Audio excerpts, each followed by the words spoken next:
কিছু কিছু কাজ আছে যেগুলো করলে রোজা ভাঙে না, বাট আমাদের মধ্যে কনফিউশন কাজ করে যে এটা করলে কি রোজা ভাঙবে। এক নম্বরে হচ্ছে ইচ্ছা করে যদি আপনি খান, ইচ্ছা করে খাইতে হবে, বুঝছেন?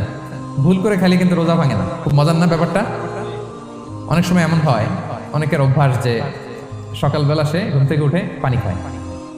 তো আপনি হঠাৎ করে এক গ্লাস পানি খেয়ে ফেলছেন, খাওয়ার পরে মনে হয়েছে ওরে আমি তো রোজা, এখন কি হবে বলেন তো? ভাঙবে না।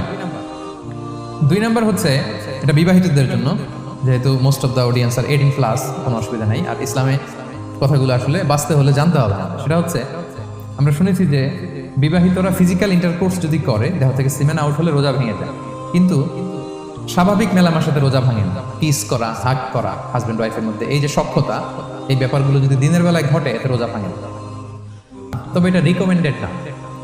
স্বামী স্ত্রীর একান্ত মেলামেশা দিনের বেলা রিকমেন্ডেড না, কারণ এটা থেকে সে সেক্সুয়ালি এক্সাইটমেন্টের দিকে চলে যেতে পারে। ফলে ভুল করে সে এমন কাজ করে ফেলতে পারে যেটাতে তার রোজাটাই ভেঙে যাবে। আর ইচ্ছা করে রোজা ভাঙলে কি করতে হয়? কাজাও কাফারাও। 3 নাম্বার, এটাকে আরবিতে বলে আল ইহতিলাম, ওয়েট ড্রিম, বাংলায় বলে স্বপ্ন দোষ। ঘুমের মধ্যে এমন কিছু দেখলেন, ফলে আপনার সিমেন আউট হলো, আপনার রোজা ভাঙবে না, কারণ এটা কি ইচ্ছা করে করছেন আপনি? এটা কার হাতে? আল্লাহ হাতে। এতে রোজা ভাঙে না, শুধু আপনি ঘুম থেকে উঠে ফরজ গোসলটা করে নিলেই হবে। 4 নাম্বার হচ্ছে ব্লাড টেস্ট।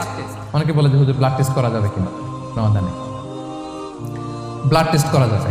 ব্লাড টেস্ট করলে রোজা ভাঙে না, এটা খুবই জরুরি একটা মাসালা। প্রায় আমাদের লাগে 1-2 সিরিঞ্জ ব্লাড নিলে ভাঙে না। তবে যদি অনেক বেশি অ্যামাউন্টের ব্লাড নেয়, এতে যদি আপনি ক্লান্ত হয়ে পড়েন, সেক্ষেত্রে আপনি রোজা ভাঙতে পারবেন, পরে কাজা করলে হবে। 5 নাম্বার হচ্ছে অনিচ্ছাকৃত বমি। এটা আমি আগেও ক্লিয়ার করেছি যে ইচ্ছাকৃত বমি করলে রোজা ভাঙে, কিন্তু অনিচ্ছাকৃত যদি বমি চলে আসছে, ভমিটিং হচ্ছে, আমার রোজা ভাঙবে না। 6 নম্বরে নোজ ব্লিডিং, নাক দিয়ে অনেকে রক্ত পড়ে না, নাক দিয়ে রক্ত ঝরলে মানুষের রোজা ভাঙে, আনলেস যদি অনেক বেশি অ্যামাউন্টের হয়, আপনি ক্লান্ত হয়ে পড়েন, তখন তো আপনি রোজা ভাঙতে পারবেন। 7 নাম্বার, রোজা রেখে দাঁত ফেলতে পারবো কিনা?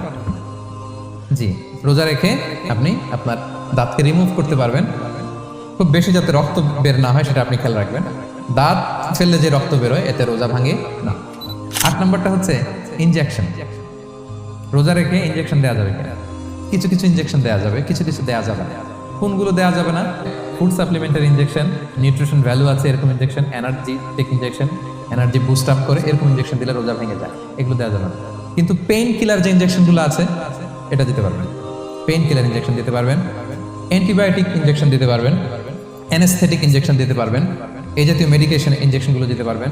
কোভিডের যে ইনজেকশন এগুলো আপনি দিতে পারবেন, এগুলোতে রোজা ভাঙে না, কারণ এগুলোতে আপনার স্টোমাকে কিছু পৌঁছেও না, আপনাকে শক্তিবর্ধক কিছু দেহে প্রবেশও করাচ্ছে না, আপনার এনার্জিও বাড়ে না, আপনার এনার্জি বাড়ে না, আপনার নিউট্রিশন ভ্যালু অ্যাড হয় না, আপনার স্টোমাকে কিছু পৌঁছে না, এই জাতীয় সব ইনজেকশন দেওয়া যায়। 9 নম্বরে কিছু কমন ব্যাপার আছে, এই কমন জিনিসগুলো আমাদের মনের মধ্যে প্রায় প্রশ্ন জাগে যে এগুলো করা যাবে কি যাবে না, এগুলো ক্লিয়ার করি। এর মধ্যে 1 নম্বর হচ্ছে টুথপেস্ট। রোজা রেখে টুথপেস্ট দিয়ে ব্রাশ করা যাবে কিনা বলেন, যাবে কি যাবে না? এই সুন্দর বলছে, যাবে, কিন্তু না করাই ভালো। হ্যাঁ, যাবে। টুথপেস্ট দিয়ে ব্রাশ করলে রোজা ভাঙে না, তবে যদি খুব স্ট্রং টুথপেস্ট হয় এগুলো ব্যবহার না করা ভালো। দিনের বেলায় মেসওয়াক করা ভালো। হ্যাঁ, মেসওয়াক করলে ওইটা সবচেয়ে সেফ। রাসূল সাল্লাল্লাহু আলাইহি ওয়াসাল্লাম বলেছেন, আমার উম্মতের জন্য যদি কষ্ট না হয়ে যেত, আমি প্রত্যেক নামাজের আগে মেসওয়াক করা ফরজ করে দিয়ে যেতাম।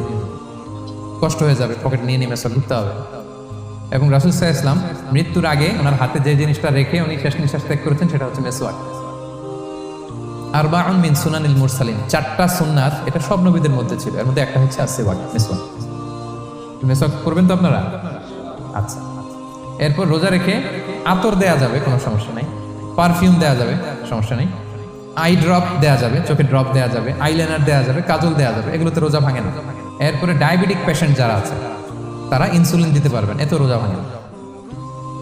এটা আমাদের লাগে না, আমাদের অনেক মুরব্বীদের দিতে হয়, আমাদের আব্বা আম্মাদের। তো এটা আপনারা জেনে গেলেন, ইনসুলিন দিলে রোজা ভাঙে না। এরপর 10 নম্বর খুব মজার একটা পয়েন্ট, খাবারের যদি লবণ চেক করা হয় এতে রোজা ভাঙে না। তবে ঘরে আপনারা এটা ট্রাই করবেন না, এটা রেকমেন্ডেড না। এটা কখন রেকমেন্ডেড? এটা বড় শেফদের জন্য। লেটস সে রমাদানে 1000 লোকের বিরিয়ানি করা হবে, আল্লাহর বান্দারা রোজাদাররা খাবে, এটা লবণ বেশি হলে খাইতে পারবে? পারবে না। এজন্য যিনি শেফ, প্রধান বাবুর্চি, উনি লবণটা ট্রাই করতে পারবেন, করেই সাথে সাথে কুলি করে ফেলবেন, ভিতরে তো কিছু গেল না, এতে রোজা ভাঙে না। তাই বলে প্রতিদিন ঘরের রান্নাতে আবার এটা করতে যায় না। ঘরে দুজন, আপনি আপনার হাজব্যান্ড ওয়াইফ টোনাটুনি একটা হইলেই হলো, কি বলেন? লবণ বেশি হবে কম হবে, কিন্তু বড় প্রোগ্রাম, অনেক রোজাদাররা একসাথে ইফতারি করবে, এটা তো লবণাক্ত হইলে খাওয়া যাবে না। তো সেক্ষেত্রে শেফ যদি জাস্ট জিব্বা দিয়ে লবণটা একটু ট্রাই করে নেয় যে অ্যাড করতে হবে না, ঠিক আছে, সাথে সাথে কুলি করে ফেলে, রোজা ভাঙবে না।